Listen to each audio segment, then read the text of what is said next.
शिवपुर गांव में एक बहुत ही पुराना पेड़ था जिस पर एक कौवा और कोयल दोनों रहते थे। एक बार दूसरे गांव से आए दो युवक उस पेड़ के नीचे आकर बैठ गए। कोयल अपनी मधुर आवाज में गाने लगी। वाह, कितनी मधुर आवाज है इस कोयल की। इसके गाने ने तो मानो हमारी सारी थकान पल भर में ही गायब कर दी। कितना आनंद आ रहा है इसका गीत सुनकर। ऐसा लग रहा है ये सारा दिन ऐसे ही गाती रहे और हम इसके मधुर गीतों में खोए रहें। कुछ देर गाने के बाद कोयल चुप हो जाती है। तभी कौवा काएं काएं करना शुरू कर देता है। इस कौवे ने तो सारा मजा ही किरकिरा कर दिया। कौवे की कर्कश आवाज सुनकर उन दोनों राहगीरों ने पेड़ पर पत्थर मारना शुरू कर दिया। कौवा डर कर वहां से भाग गया। कुछ देर बाद जब वो दोनों वहां से चले गए तब कौवा आकर उस पेड़ पर वापस बैठ गया। कौवा रोते हुए कोयल से कहने लगा, भगवान ने मेरे साथ बड़ा ही अन्याय किया है। ऐसा क्यों कहते हो? तुम्हारे साथ कौन सा अन्याय हुआ है? देखो ना बहन, एक तो भगवान ने मुझे इतना काला रंग दे दिया और ऊपर से आवाज भी कर्कश वाली दे दी। जहां भी बैठकर कुछ बोलना चाहूं तो लोग आवाज सुनकर पत्थर मारने लगते हैं। और एक तुम हो, भले ही तुम्हारा रंग काला हो लेकिन बोली इतनी मीठी है कि तुम्हें सभी सुनना चाहते हैं। तुम्हें कोई नहीं भगाता। यही तो विधाता का खेल है मेरे भाई। वो जिसे जैसा बनाता है उसे वैसे ही स्वीकार करना पड़ता है। तुम मुझे कोई ऐसा उपाय बताओ जिससे कि मेरी भी तुम्हारी तरह मधुर आवाज हो जाए। ये तो कोई नहीं कर सकता कि तुम्हें कोयल बना दे, सिवाय उस शिवजी भगवान के विधि विधान को बदलने की क्षमता तो केवल शिवजी के ही पास है। एक वही है जो ब्रह्मा जी के लेख में परिवर्तन कर सकते हैं। अगर तुम कैलाश जाकर शिवजी से प्रार्थना करो तो वो तुम्हारी सहायता जरूर करेंगे। कौवा वहां से उड़कर 2 दिन का सफर तय करके कैलाश शिवजी के पास पहुंच जाता है। प्रणाम प्रभु।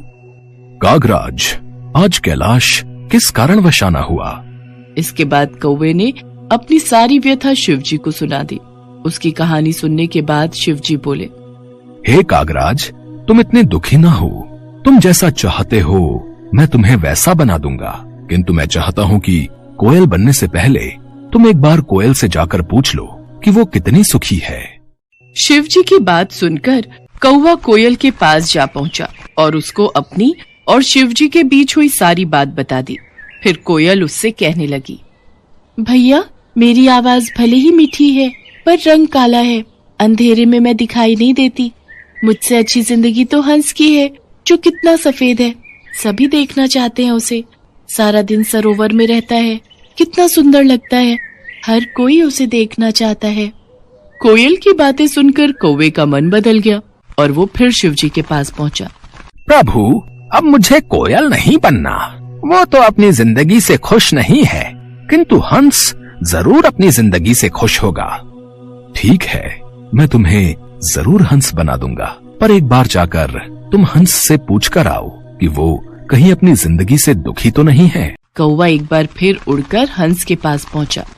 भाई, मैं तुमसे कुछ पूछना चाहता हूँ। पूछो भाई, क्या पूछना चाहते हो? तुम तो अपनी जिंदगी में बहुत खुश होगी ना? नहीं भाई, मुझे हमेशा डर लगा रहता है कि कहीं कोई मेरा शिकार न कर ले। लेकिन तुम्हारा शिकार कौन करेगा? आजकल हर कोई पानी में रहने वाले पशु पक्षियों को मारकर खा लेते हैं। मुझे तो हर समय यही डर लगा रहता है कि कहीं कोई मुझे मार न दे। यही मेरी जिंदगी है। सच कहूं तो जिंदगी तो तोते की अच्छी होती है, हरा हरा रंग और लाल लाल चोंच। हंस की बात सुनकर कौवा तोता बनने की ख्वाहिश पाल लेता है और वो शिवजी के पास जाकर कहता है, प्रभु, मुझे तोता बना दीजिए। कागराज, तुम एक बार तोते से जाकर पूछो कि कहीं उसको भी अपनी जिंदगी से कोई शिकायत तो नहीं है। उसके बाद कौवा तोते के पास चला जाता है और उससे पूछता है, दोस्त, तुम तो अपनी जिंदगी में बहुत खुश हो गए। तुम्हें कोई शिकायत नहीं होगी। तुम अपनी इस चोंच से स्वादिष्ट खाना खाते हो। हरा हरा सा खूबसूरत रंग है तुम्हारा। लाल लाल सुंदर सुंदर चोंच है तुम्हारी। देखने में कितने सुंदर हो। सब लोग तुम्हें मिट्ठू कहकर बुलाते हैं। दोस्त, मेरी सुंदरता ही तो मेरी जान का कारण है। मुझे हमेशा डर सताता रहता है कि कहीं कोई मुझे पकड़कर पिंजरे में ना बंद कर दे, मेरी आजादी ना छीन ले। असली सुंदरता तो मोर के पास है। सुंदर सुंदर पंख, और जब वो नृत्य करता है तो कितना सुंदर लगता है। तोते की बात सुनने के बाद कौवा शिवजी के पास गया और बोला, प्रभु, ना ही मुझे हंस बनना है और ना ही तोता। कृपा करके मुझे मोर बना दीजिए। मोर तो अपनी जिंदगी से बहुत खुश होगा। कागराज, तुम एक बार मोर से भी पूछ लो, उसे कहीं अपनी जिंदगी से कोई शिकायत तो नहीं है। कौवा मोर को ढूंढने गया, लेकिन वो उसे कहीं दिखाई नहीं दिया। फिर वो उसे चिड़ियाघर में मिलता है। भाई, तुम दिखने में कितने सुंदर हो।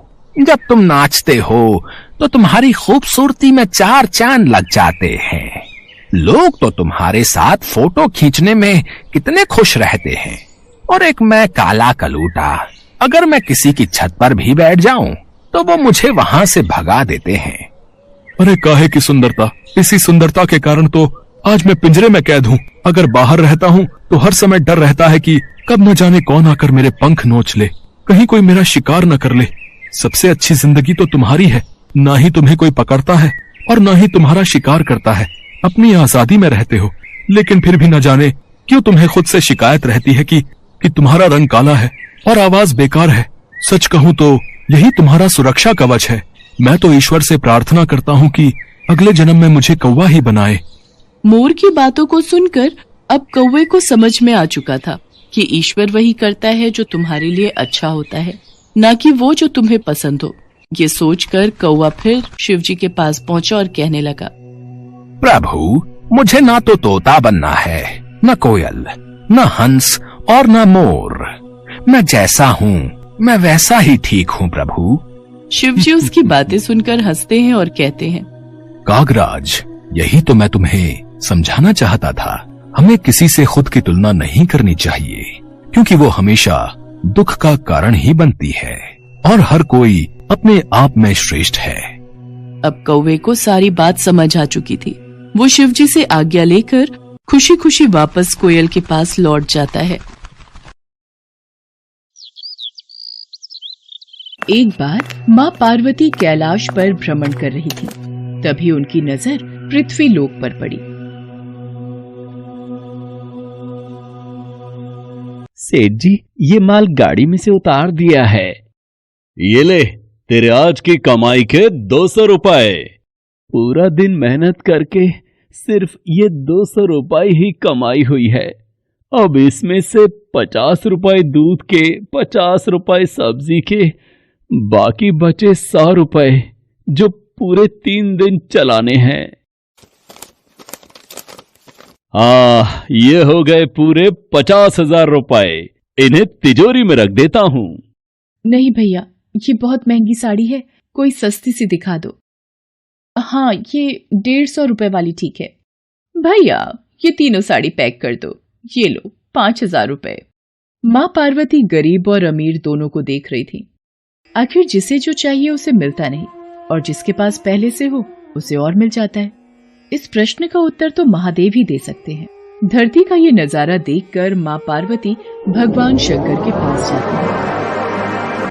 महादेव, मैंने देखा है कि धरती पर जो व्यक्ति पहले से ही गरीब और दुखी है उसे और ज्यादा दुख मिलता है, और जो सुख में है आप उसे दुख नहीं देते। ऐसा क्यों? भगवान, ये आपकी कौन सी लीला है? देवी पार्वती, इस बात का उत्तर जानने के लिए आपको हमारे साथ धरती पर चलकर वहां के प्राणियों का हाल चाल जानना होगा। वहीं इस प्रश्न का उत्तर आपको प्राप्त होगा। भगवान शिव के कहे अनुसार कुछ समय बाद माँ पार्वती उनके साथ मृत्युलोक में प्राणियों का हालचाल जानने के लिए चल पड़ी। तभी रास्ते में उन्हें एक गरीब पति पत्नी जाते दिखाई दिए। और मिला, कुछ समझ नहीं आ रहा, हमारी गरीबी के दिन कब दूर होंगे। वो चंदन ने फिर एक नई जमीन खरीद ली।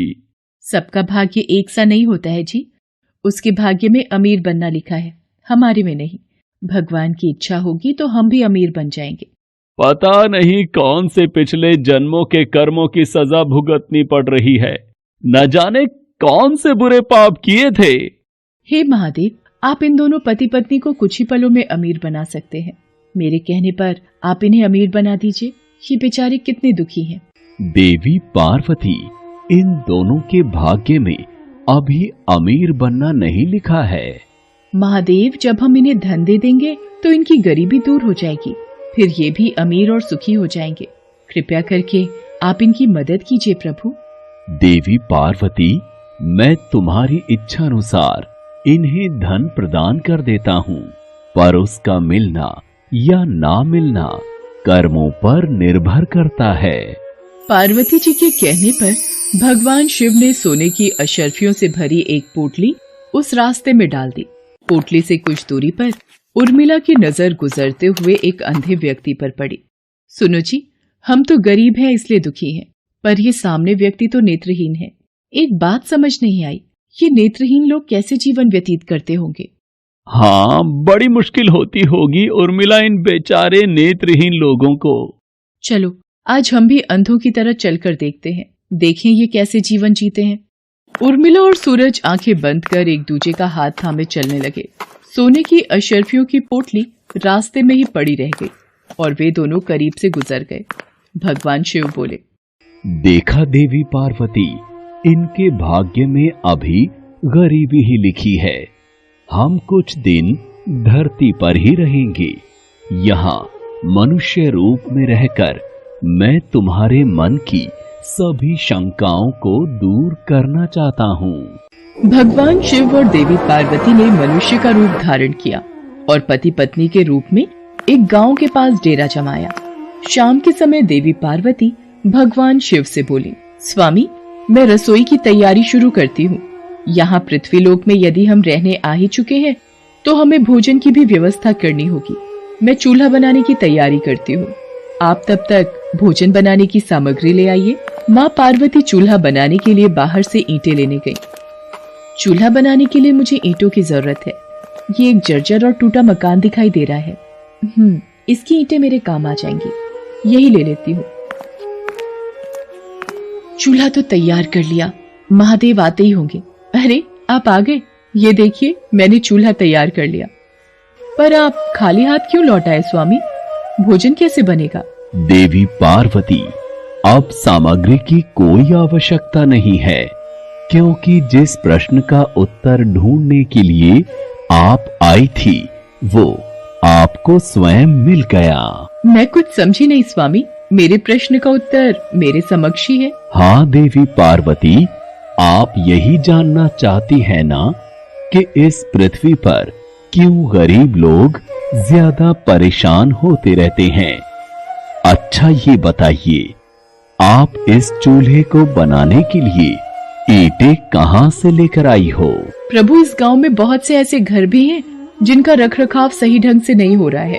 उन पुराने घरों की जर्जर हो चुकी दीवारों में से मैं ईंटें निकाल कर ले आई। इसका मतलब जो घर पहले से खराब थे आपने उन्हें और खराब कर दिया, जबकि आप मजबूत घरों की दीवारों से भी तो ईंटें ला सकती थी। प्रभु, जो घर अच्छे और सुंदर दिख रहे थे उस घर के लोगों ने अपने घरों का रखरखाव बहुत अच्छी तरह किया है। ऐसे में उन सुंदर घरों को बिगाड़ना मुझे उचित नहीं लगा। देवी पार्वती, कुछ दिन पहले पूछे आपके प्रश्न का उत्तर भी यही है। जिन लोगों ने अपने जीवन को अच्छे कर्मों से सुंदर बना रखा है उन्हें दुख कैसे हो सकता है?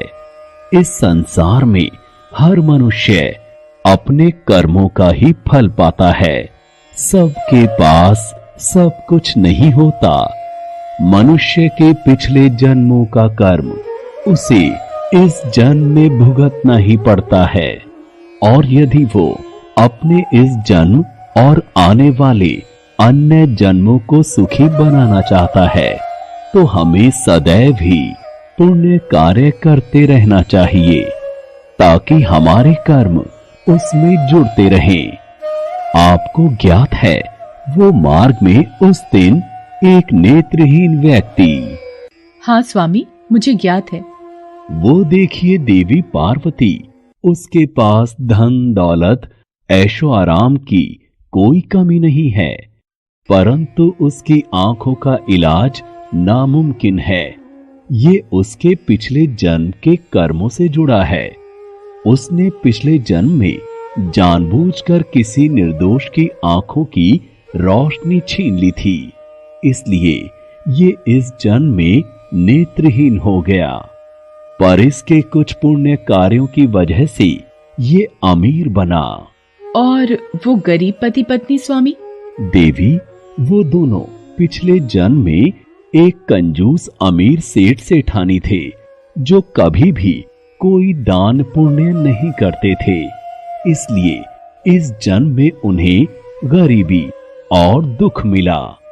पर इन दोनों के अच्छे कर्म इनका आगे का जीवन सुखी बना सकते हैं।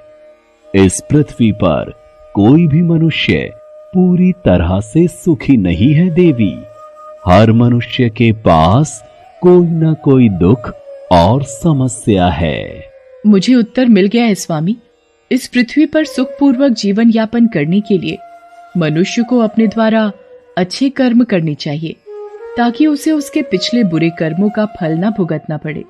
और फिर अपने प्रश्नों का उत्तर पाकर देवी पार्वती भगवान शंकर के साथ अपने रूप में आकर कैलाश वापस लौट गईं।